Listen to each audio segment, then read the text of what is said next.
اور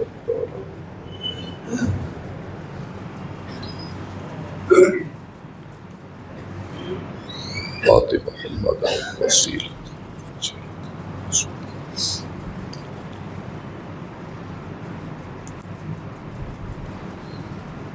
الحمد للہ نحمده ونستعینه ونستغفره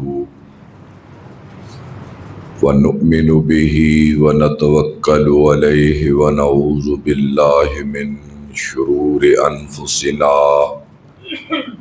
ومن سیئات اعمالنا من يهده اللہ فلا مضل له ومن يضلله فلا هادي له واشهد ان لا اله الا الله واشهد ان محمدا عبده ورسوله اللهم صل على محمد وعلى آل محمد كما صليت على إبراهيم وعلى آل إبراهيم إنك حميد مجيد اللهم بارك على محمد وعلى آل محمد كما باركت على إبراهيم وعلى آل إبراهيم إنك حميد مجيد أما بعد فإن خير الحديث كتاب الله وخير الهدي هدي محمد صلى الله تعالى عليه وآله وسلم وشر الأمور محدثاتها وكل محدثة بدعة وكل بدعة ضلالة وكل ضلالة في النار اعوذ باللہ السمیع العلیم من الشیطان الرجیم بسم اللہ الرحمن الرحیم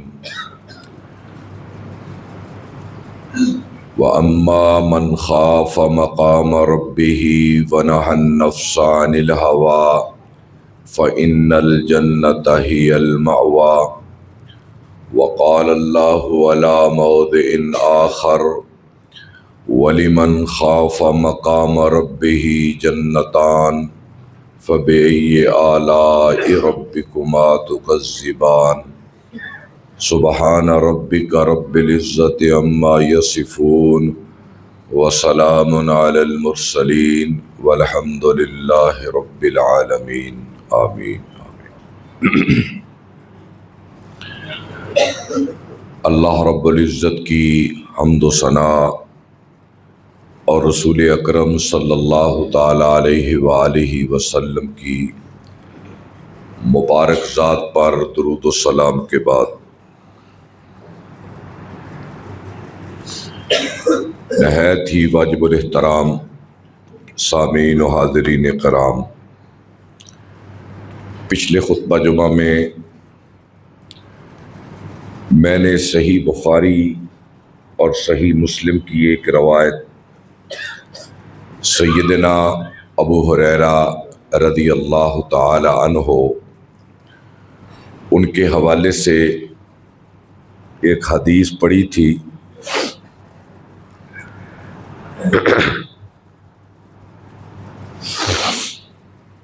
کہ نبی اکرم صلی اللہ تعالی علیہ وآلہ وسلم نے فرمایا کہ قیامت کے دن جب کوئی سایہ نہ ہوگا تو اللہ تعالیٰ اپنے 7 بندوں کو اپنے عرش کا سایہ نصیب فرمائیں گے۔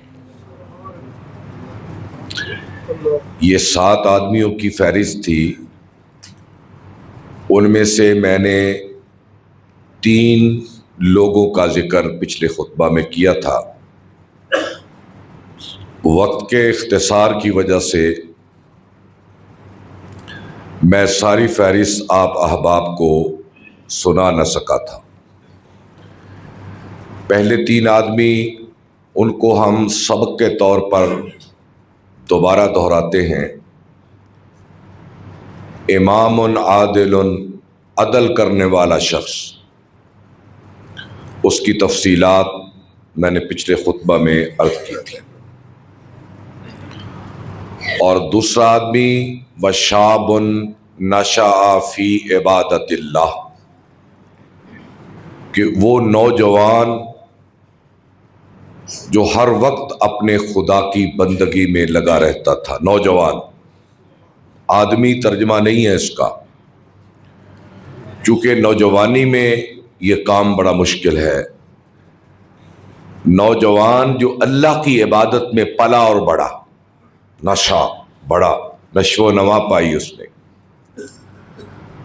اور تیسرا آدمی وَرَجُلٌ قَلْبُهُ مُعَلَّقٌ فِي الْمَسَاجِدِ، کہ وہ شخص جس کا دل مسجد میں لگتا تھا، اس کا دل مسجد سے اٹکا رہتا تھا. ان کی تینوں کی تفصیل میں نے پچھلے خطبہ میں عرض کی تھی. اب چوتھے آدمی وَرَجُلَانِ تَحَابَّا فِي اللَّهِ اجتمعا علیہ وتفرقا علیہ.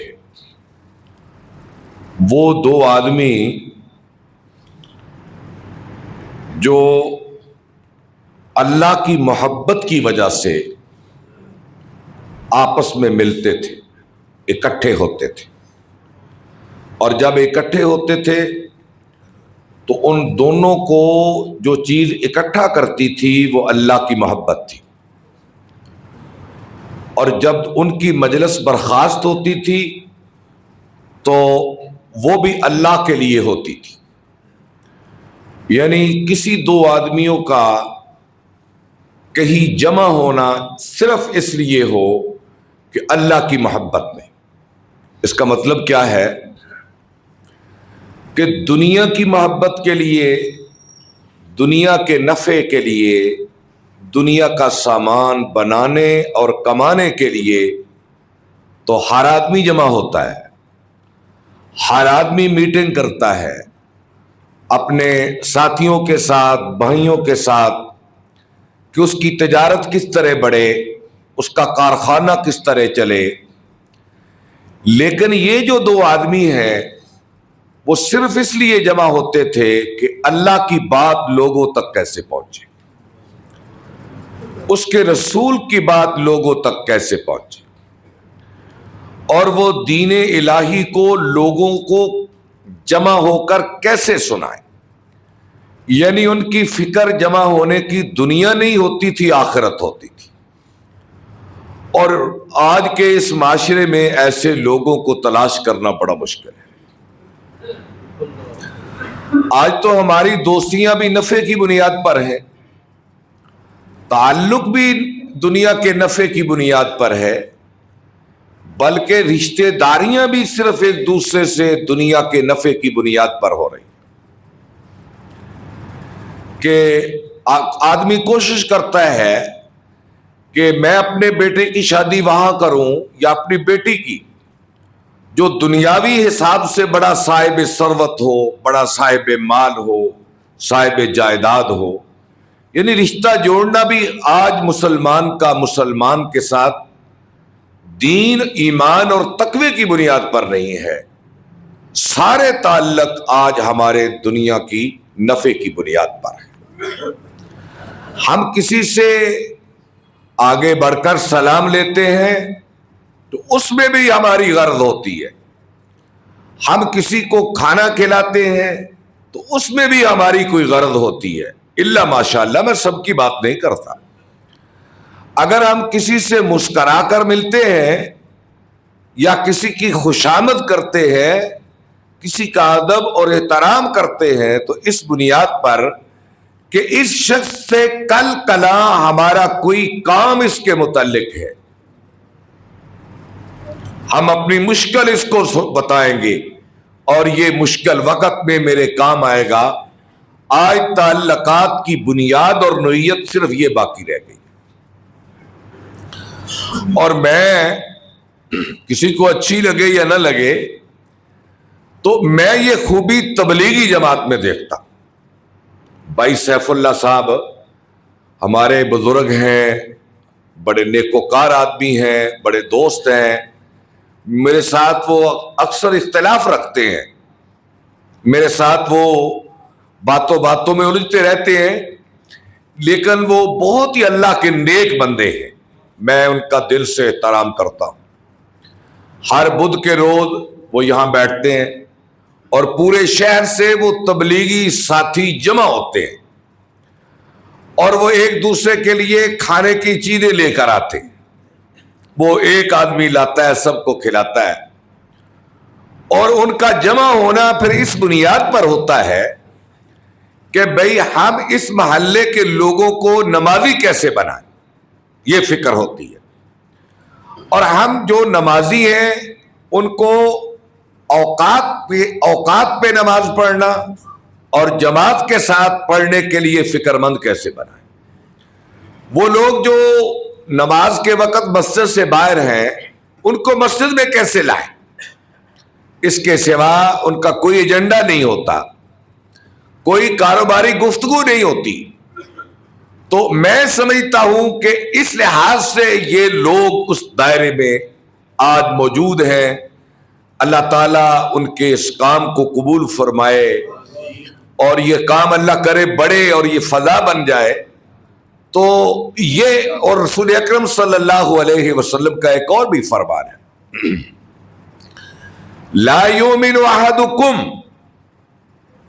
تم میں سے کوئی شخص اس وقت تک مومن نہیں ہو سکتا جب تک اس کی محبت انسانوں سے اللہ کے لیے نہ ہو، جب تک اس کی نفرت یا بغض اللہ کے لیے نہ ہو، اس وقت تک کوئی مومن نہیں ہو سکتا۔ تو آپ اس سے اندازہ کر لیں کہ آج ہماری محبتوں اور نفرتوں کے پیمانے کیا ہیں۔ اور پھر وہ جب اٹھتے ہیں تو پھر ان کے جذبے ایک دوسرے کے بارے میں یہی ہوتے ہیں۔ آج ہمارا حال کیا ہے کہ ایک آدمی ہمارے پاس آتا ہے، ہم اس کی بڑی تعریف کرتے ہیں، اس سے محبت کا اظہار کرتے ہیں، لیکن وہ مصنوعی ہوتا ہے، اور جو ہی وہ مجلس سے اٹھ کر جاتا ہے ہم اس کے سارے عیبوں کے پردے چاک کر دیتے ہیں، اس کی غیبت، اس کی چغلی، اس کی شکایت، یہ ایسا ہے، یہ ایسا ہے، یہ ایسا ہے، کوئی ہم اس کی خامی چھوڑتے نہیں جب مجلس سے اٹھ کر چلا جاتا ہے۔ تو آپ نے فرمایا جن لوگوں کا بیٹھنا اٹھنا صرف اللہ کی محبت میں تھا، اور ایک حدیث میں ہے آپ نے فرمایا کہ قیامت کے دن اللہ کے پاس نور کے ممبروں پر کچھ لوگ بیٹھے ہوئے ہوں گے، یغبطہم الانبیاء والشہداء، انہیں دیکھ کر نبی بھی رشک کریں گے اور شہداء بھی رشک کریں گے۔ قیل من ہم یا رسول اللہ، صحابہ نے پوچھا یا رسول اللہ صلی اللہ علیہ وسلم وہ کون سے لوگ ہوں گے کہ جن کو دیکھ کر نبی اور شہید بھی رشک کریں گے؟ آپ نے فرمایا الذین تحابوا بروح اللہ، یہ وہ لوگ ہوں گے جو ایک دوسرے سے محبت صرف اللہ کے لیے کیا کرتے تھے۔ ثم قرأ هذه الآیہ الا ان اولیاء اللہ لا خوف علیہم ولا هم یحزنون، پھر آپ نے یہ آیت پڑھی خبردار لوگوں، قیامت کے دن اللہ کے ولیوں پر کوئی خوف نہیں ہوگا اور کوئی ڈر نہ ہوگا۔ اس کا ترجمہ کیا ہوا کہ یہ اللہ کے ولی ہوتے ہیں۔ مثال کے طور پر میں ایک شخص سے اس لیے پیار کروں کہ یہ جمعرات اور سوموار کا روزہ رکھتا ہے، یہ تہجد گزار ہے، یہ بڑا عاجز اللہ سے ڈرنے والا بندہ ہے، یہ راتوں کو روتا ہے، تو میں اس سے اس بنیاد پر پیار کروں، اس کے مال کو دیکھ کر، اس کے منصب کو دیکھ کر، اس کے رتبے کو دیکھ کر نہیں، اس بنیاد پر کہ یہ شخص راتوں کو اٹھ کر خدا کے سامنے روتا ہے، اس لیے مجھے یہ پیارا لگتا ہے۔ ایک ترجمہ محبت کا یہ ہے، اللہ کے لیے اس طرح محبت کرتے تھے۔ یہ چار آدمی ہو گئے، یہ چار آدمی ہو گئے، اور پانچواں آدمی آپ نے فرمایا وَرَجُلٌ، اور وہ شخص دعته امرأة ذات منصب وجمال فقال انی اخاف اللہ، وہ جوان جس کو بڑی حسینہ نے، بڑی خوبصورت عورت نے دعوت بدکاری تھی، دعوت زنا تھی، تو جب برائی کے سارے سامان تیار ہو گئے قال انی اخاف اللہ، اس جوان نے کہہ دیا کہ نہیں نہیں، مجھے اللہ کے عذابوں سے ڈر لگتا ہے۔ اس پر اللہ تعالیٰ نے سورہ یوسف کو اتارا، حضرت یوسف کے اس کردار کو بیان کرنے کے لیے امت کے لیے، اور پھر اس کا ذکر کیا اللہ نے بڑی تفصیل کے ساتھ، اور قصے کے آغاز میں فرمایا نحن نقص علیک احسن القصص بما اوحینا الیک، اے میرے حبیب تیرا خدا تجھ کو ایک بڑا پیارا قصہ سنانا چاہتا ہے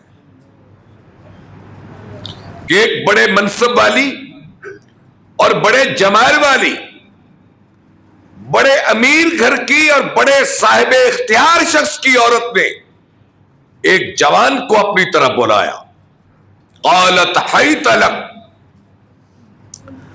قالت وہ عورت بولی حیت لک، میں اپنا جسم تجھے پیش کرتی ہوں، قال معاذ اللہ انہ ربی احسن مثوایا انہ لا یفلح الظالمون، قال معاذ اللہ، اس نے کہا نہیں، میں اللہ کی پناہ مانگتا ہوں، اس جرم سے مجھے اپنے اللہ سے ڈر لگتا ہے۔ ربی قد آتیتنی من الملک وعلمتنی من تعویل الاحادیث فاطر السماوات والارض انت ولیی فی الدنیا والآخرہ توفنی مسلما والحقنی بالصالحین، یہ دعا کی یوسف علیہ السلام۔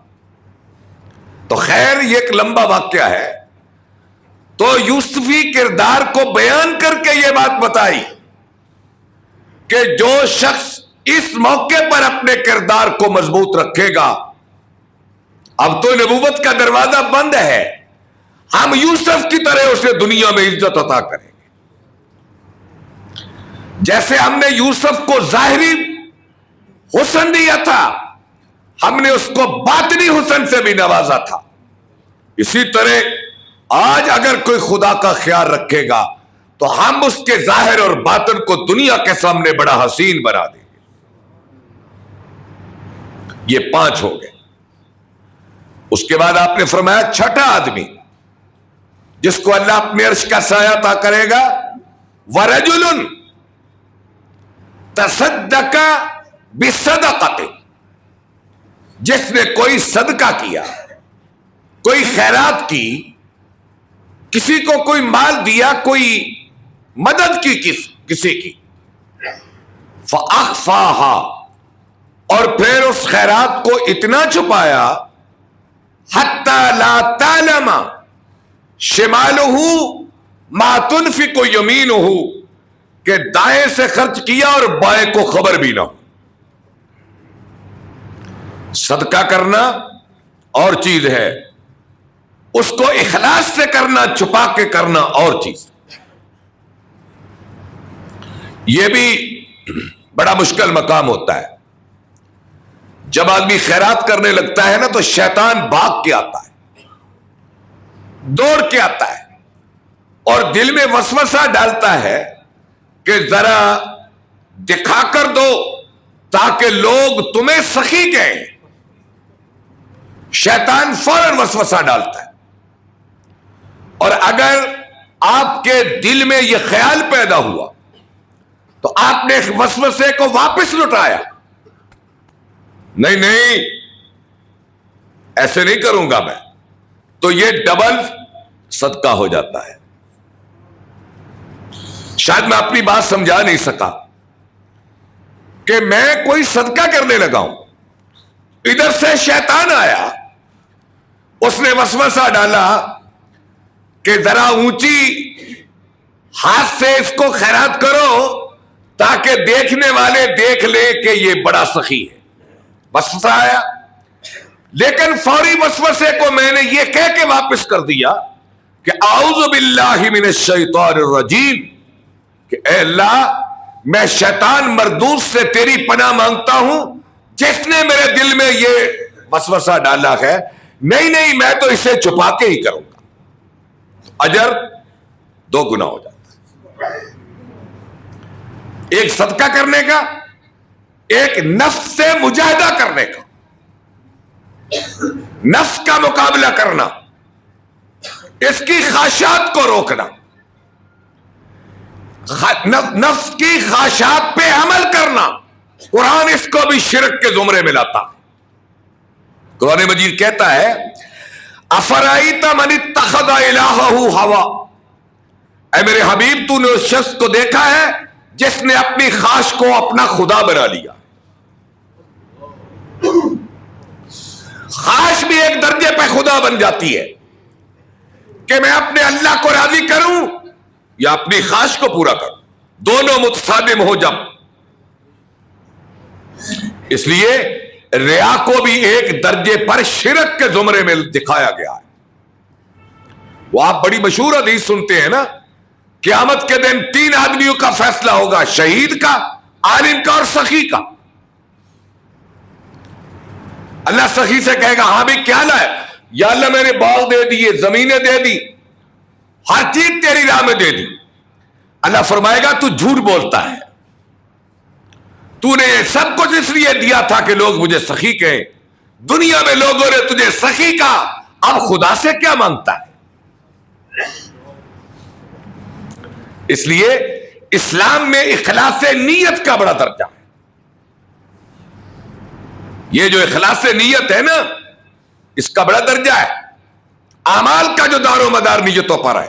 ایک حدیث میں آ کے آپ نے فرمایا قرب قیامت ایک لشکر کعبے کو گرانے کی نیت سے جائے گا, راستے میں اللہ زمین میں غرق کر دے گا.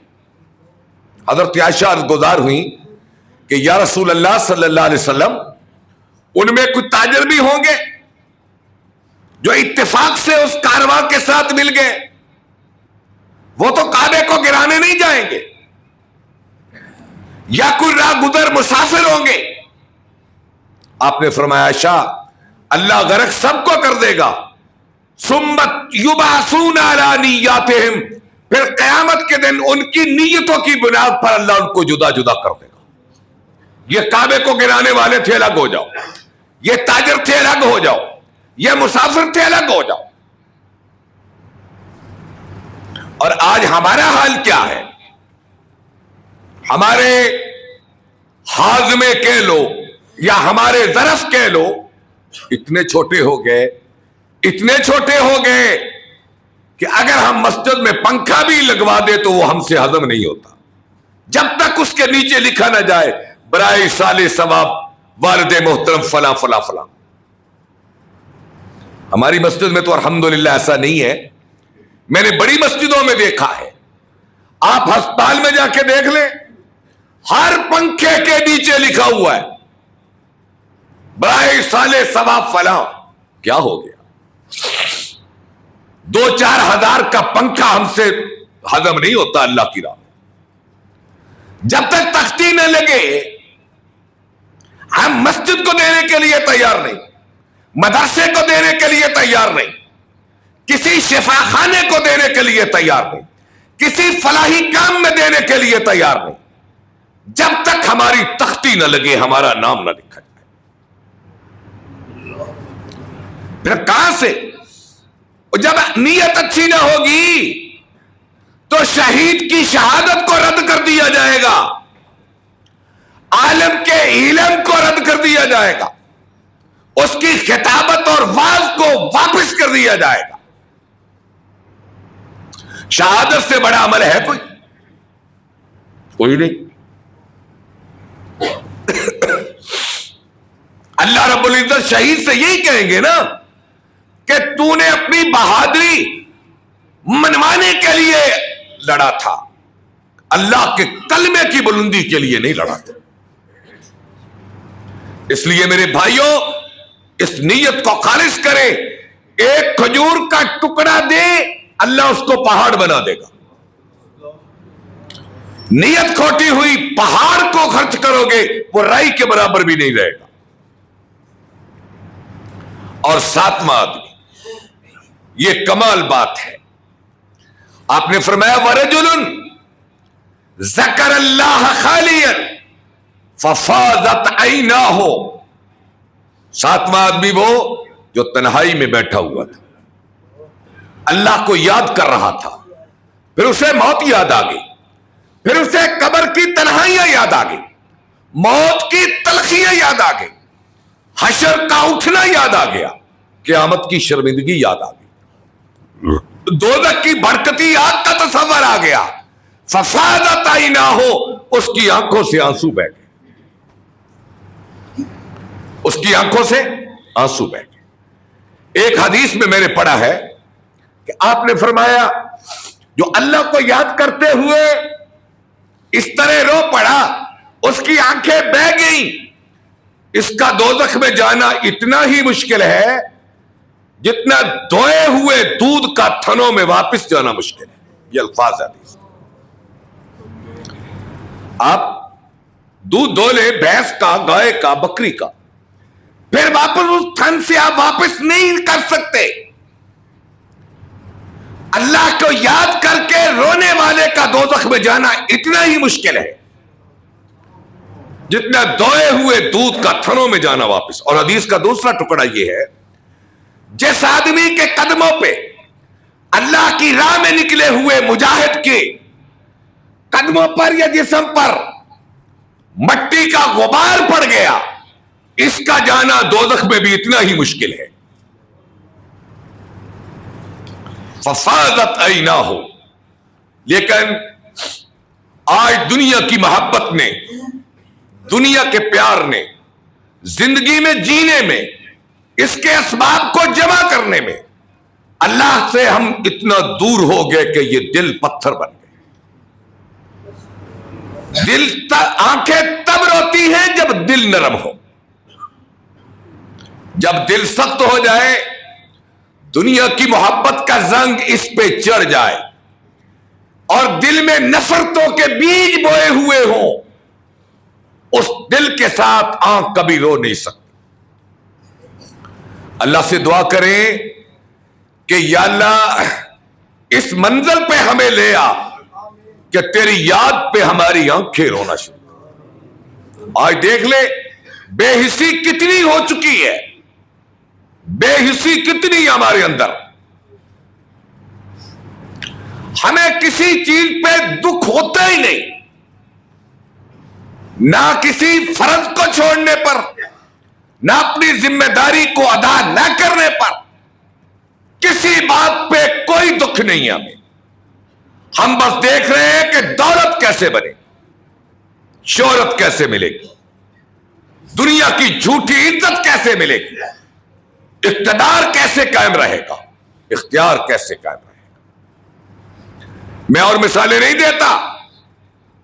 آج دیکھ لیں فلسطین کے اندر, غزہ کے اندر ہمارے مسلمان بھائیوں کا کیا حال ہے.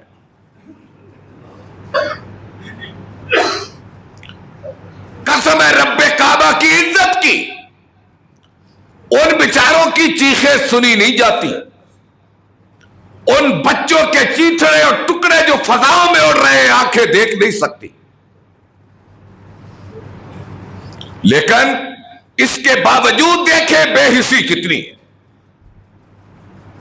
خاص کر ان دنوں میں جو ہوا ہے, جو غزہ کے اندر جو اسرائیل نے کیا ہے, کسی سے ڈھکا چھپا نہیں. بلکہ میں سمجھتا ہوں کہ کل سعودی علماء نے اور پاکستان کے جید علماء نے, مولانا منیب الرحمان جو بریلوی مکتبہ فکر کے سب سے بڑے عالم, مولانا تقی عثمانی جو دیوبند مکتبہ فکر کے سب سے بڑے علماء, اور بڑے بڑے علماء نے پاکستان میں فتویٰ دے دیا ہے کہ جہاد ہر مسلمان حکمران پر یہ فرض ہو چکا ہے.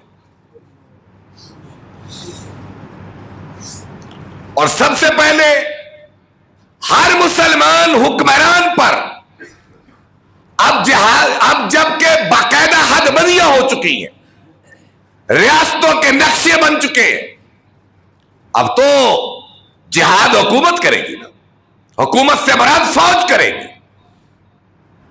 اب میں اور آپ اٹھ کر تو جہاد فلسطین نہیں کریں گے، اب اسلامی فوجیں جہاد کریں گی، اور باقاعدہ عالم اسلام کے علماء نے فتویٰ دے دیا ہے کہ اب مسلمانوں پر جہاد فرض عین ہو چکا ہے۔ اور میں تو کہتا ہوں کہ شہباز شریف کو بھی مرد مجاہد اب بننا چاہیے، وقت آ چکا ہے، وقت آ چکا ہے کہ وہ مرد مجاہد بنے۔ اور بدبختی دیکھیں، اگر حکومت کی اپنی بات ہو، حکومت کی اپنی بات ہو، امریکہ وغیرہ بات کرے تو کہتی ہے کہ امریکہ کو اپنے کام سے کام رکھنا چاہیے، فلسطین کے بارے میں ایک جملہ نہیں ہے، ایک جملہ نہیں ہے۔ اور ہمارا سپہ سالار، اسے بھی قرآن مجید کی بڑی آیتیں آتی، پھر حافظ بھی ہیں اور سید بھی ہیں اور بڑی آیتیں پڑھتے ہیں، لیکن شاید وہ یہ آیت بھول گئے، وَمَا لَكُمْ لَا تُقَاتِلُونَ فِي سَبِيلِ اللَّهِ وَالْمُسْتَضْعَفِينَ مِنَ الرِّجَالِ وَالنِّسَاءِ وَالْوِلْدَانِ الَّذِينَ يَقُولُونَ رَبَّنَا أَخْرِجْنَا مِنْ هَذِهِ الْقَرْيَةِ الظَّالِمِ أَهْلُهَا وَاجْعَل لَّنَا مِن لَّدُنكَ وَلِيًّا وَاجْعَل لَّنَا مِن لَّدُنكَ نَصِيرًا۔ ترجمہ سن لے ذرا، جس کا ترجمہ یہ ہے، اے مسلمانوں تمہیں کیا ہو گیا، کیوں نہیں نکلتے جہاد کے لیے؟ حالانکہ وہ کمزور بچے، جوان، عورتیں چیخے مار مار کر امت کو پکار رہے ہیں، اے اللہ کوئی کارساز بھیج دے، کوئی مددگار بھیج دے۔ یہ بھی قرآن مجید کی آیت ہے۔ فلسطین کے بچے اور بچیاں، عورتیں اور مرد وہ آوازیں دے رہے ہیں، لیکن ان کی پکار کو کون سنے گا؟ ان کی پکار کو کون سنے گا؟ اور میں سمجھتا ہوں کہ اگر آج ہمارا سپہ سالار تھوڑی سی تکڑی بات کرے تو آج پھر فوج لوگوں کی آنکھوں کا تارا بن سکتی ہے۔ کوئی بات تو کرے، کوئی بات کرنے کے لیے تیار نہیں ہے۔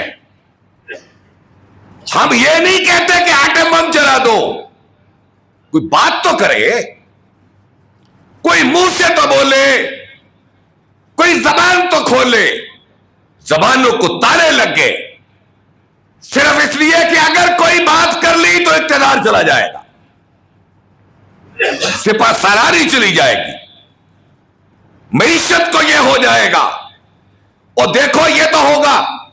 میں اللہ کو گواہ کر کے کہتا ہوں، اس حالت میں وہ عوام ہو، حکمران ہو، وہ کوئی بھی ہو، اگر فلسطینیوں کے دکھ میں غیرت ایمانی سے چہرہ سرخ نہ ہوا تو قیامت کے دن کسی کے پاس کوئی عذر نہیں ہوگا،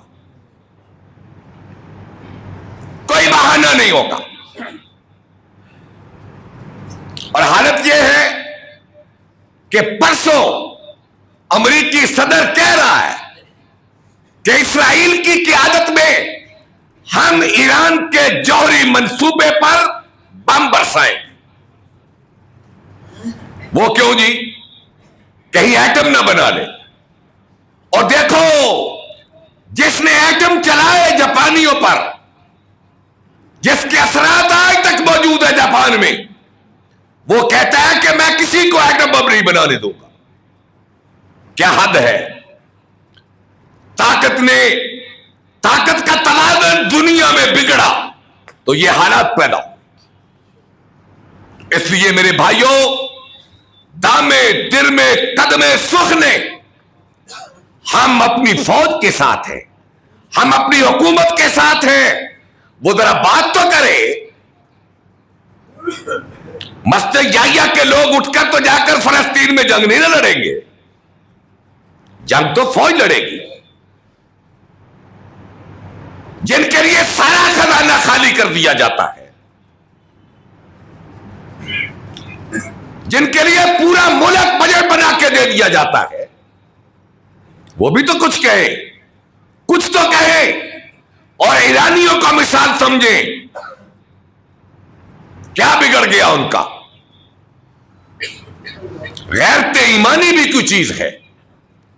تو اس لیے میرے بھائیوں، اس وقت فلسطین کے لوگ، اور اس سے اوپر دیکھیں کہ امریکی صدر کہتے ہیں کہ غزہ سے نکل جائیں، اپنا وطن چھوڑ دیں۔ وطن بھی بڑا کچھ چھوڑتا ہے، اخوت اس کو کہتے ہیں، جو بے کانٹا جو قابل میں، تو ہندوستان کا ہر پیر و جواں بےتاب ہو جا۔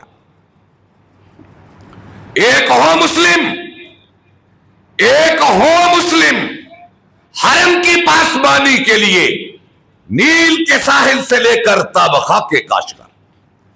اور بدبختی ہماری کیا ہے کہ آپ دیکھیں یہودیوں کے پیچھے پوری عیسائیت کھڑی ہے، امریکہ کھڑا ہے، مغرب کھڑا ہے، یہودیوں کے پیچھے اپنے اسباب کے ساتھ، اپنے وسائل کے ساتھ، ہر چیز لے کر وہ یہودیت کے پیچھے کھڑا ہے، لیکن مسلمان آپس میں بٹے ہوئے، کوئی ایران کا حامی، کوئی سعودی عرب کا حامی، اور ہم تو ویسے ہی غلام ہیں۔ ہماری غلامی تو 70 سال سے چلی آ رہی ہے، ہم امریکہ کے خاص خادموں میں ہمارا شمار ہوتا ہے، اور امت بٹی ہوئی ہے۔ اس لیے اللہ سے دعا کرے، اے اللہ فلسطینیوں پہ مشکل وقت ہے، یا اللہ تو غیبی مدد فرما، اور اسلام کے دشمنوں کو اس طرح پکڑ جس طرح تیری شان کے لائق ہے۔ وآخر دعوانا ان الحمد للہ رب العالمین۔